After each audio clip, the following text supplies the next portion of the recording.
Article about the death of a nation, talking about the evolution from Negro to nigger to how do you pronounce it? Negro. Niggro.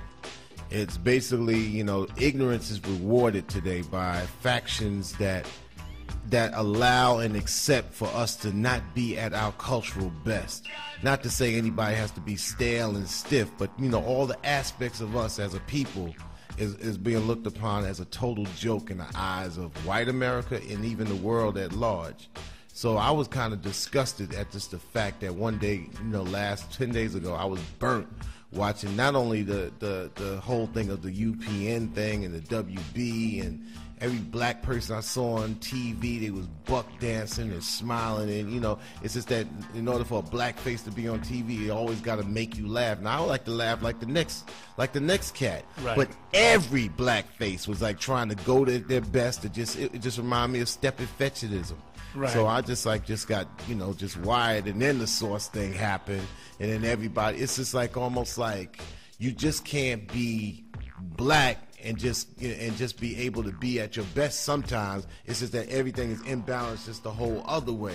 Right. And I just got ticked. I said, really what's been accepted in America now is the creation of a new race, somewhere stuck between nigger and Negro. It's the Negro. It's accepted by white society as just being this type of person that could be derogatory to themselves but safe for everybody else. And I just was like pissed, and I was wired. In other words, people get a kick off of us killing each other, shooting each other in the head, of course, and just it's being like, a fool. Yeah, it's like, I'm gonna kill this nigga, I'm gonna do this to this nigga, but can't kill the nigga in themselves. So I'm like, this is created by this society, and and sometimes people say, "Oh, Chuck, you deep." It ain't, it ain't the fact that I'm deep. I'm just normal, and the whole realm of everything else has slipped a notch. Right. 30 years ago, it'd have been just called, well, this man just got common sense.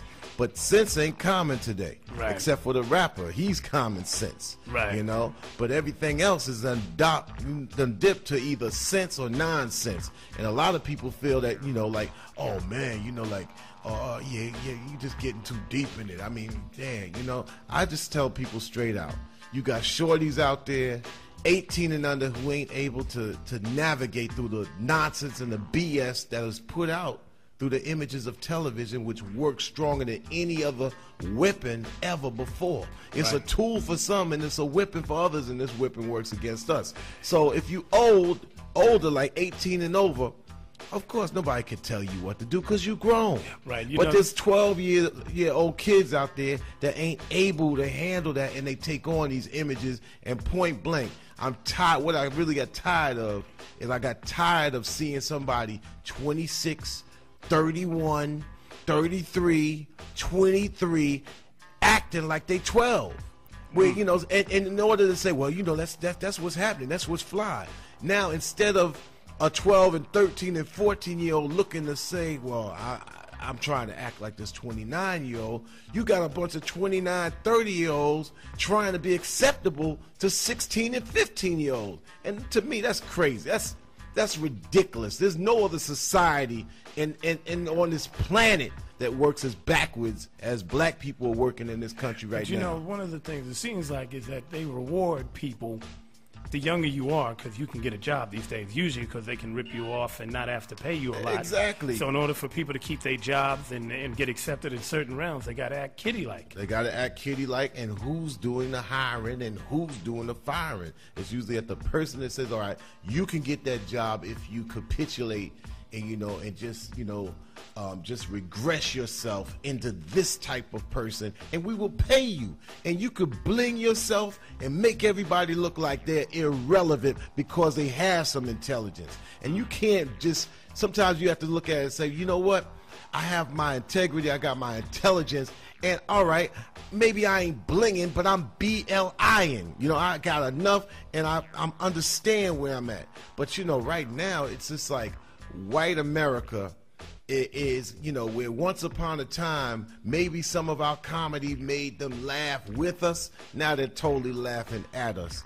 And I look at it. We got 750,000 comedians out there. It's like yes, master, and it's just like white lips everywhere. And I'm just like saying, we just need balance. So, yeah, I was burnt last week. And anybody that wants to find out exactly what I was talking about, I wrote this essay called "Death of a Nation" because in 1918, the filmmaker D.W. Griffith, a white filmmaker, had depicted black people as being fools and buffoons, which sent an image signal across America that we were less of human beings based on the movie that he depicted. Right. And the name of the movie was called Birth of a Nation.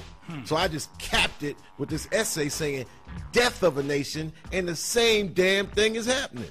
Whether it's from Oakland, whether it's like Long Island, whether it's Florida, it could be New Orleans, it could be Texas, it could be Detroit. And my whole thing is like, you see the same damn problem every damn place, and we got the nerve to be on TV. The exceptional few people have the nerve to be showing some ice up in the camera like most black people got that, or most black people ain't catching a bus and going to the laundromat or on drugs or trying to cop that last square or ain't got enough credentials for a job. But this whole thing of I got this, I'm better than you. I was just burnt last week, and the source thing was the Kappa.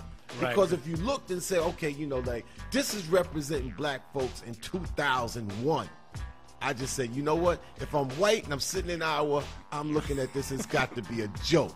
If I'm African and I'm looking at this, I'm like saying, yo, that's not me. If I'm Lithuanian, I'm like saying, what? They can't be real.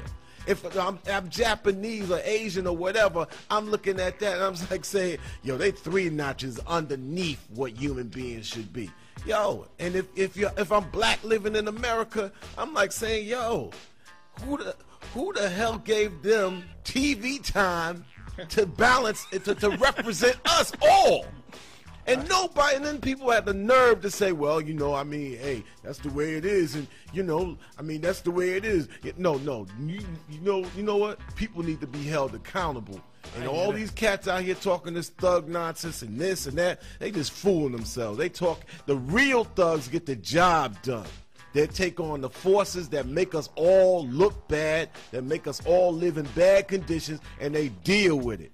This playing thug, they might as well be in a sandbox, playing games with shovels and toys and whatnot. So I was pissed last week, and I'm still pissed today. It ain't nothing about bitterness, because it ain't got nothing to do with any of that. It just got to do with who gave these people license to represent all of us as a people. It's just like, the average kid in school, he can't even sit in a classroom and act like he's intelligent, because he's got to be able to seem hip and seem fly and say, it's like this. I mean, yo, you was just an honor roll student last year, and all of a sudden you saw a couple of videos, you bought a couple of Wu-Tang CDs, and all of a sudden you want to get thugged out in the 8th grade.